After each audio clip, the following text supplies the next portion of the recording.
اتهلا المروك ثم تاع السلام مشي تاع بالون سازوج بعدك وانا كنت داير في راسي تربعوهم انا كنت سيبورتي فيكم يا غيرتوني قال لك هكذا دوكا بالجزائر صباح تولي كريس التيفا فرنسا ماركاو توسيا مليح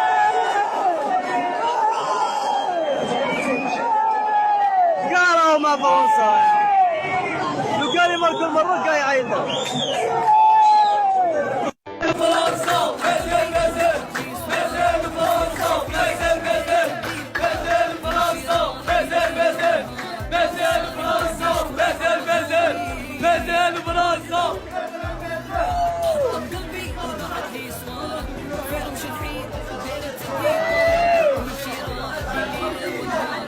Haku Picasso!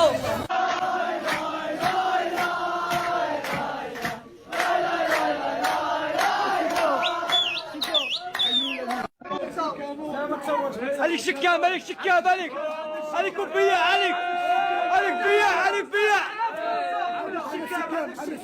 ذات للتاريخ عندما يكتب المجد وتكتب قصص الحضور باللونين الأحمر والأخضر لمنتخب عانق العالمية. هي إرادة الشعب، هو طموح جمهور عربي. اليوم يفتخر العالم بما تحقق.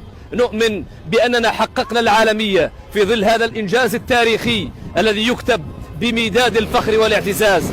المغرب تعثر في مباراة أمام كبير هو بطل العالم فرنسا، ولكن اليوم المغرب يثبت للعالم بأنه فاز ببطولة قلوب العالم. الجماهير العالمية اليوم تتحدث عن المغرب. في أمريكا اللاتينية اسأل جماهير البيرو، بوليفيا، تحدث عن الإكوادور، سيتحدثون بصراحة مارويكوس الميخور ايكيبو ديل موندو.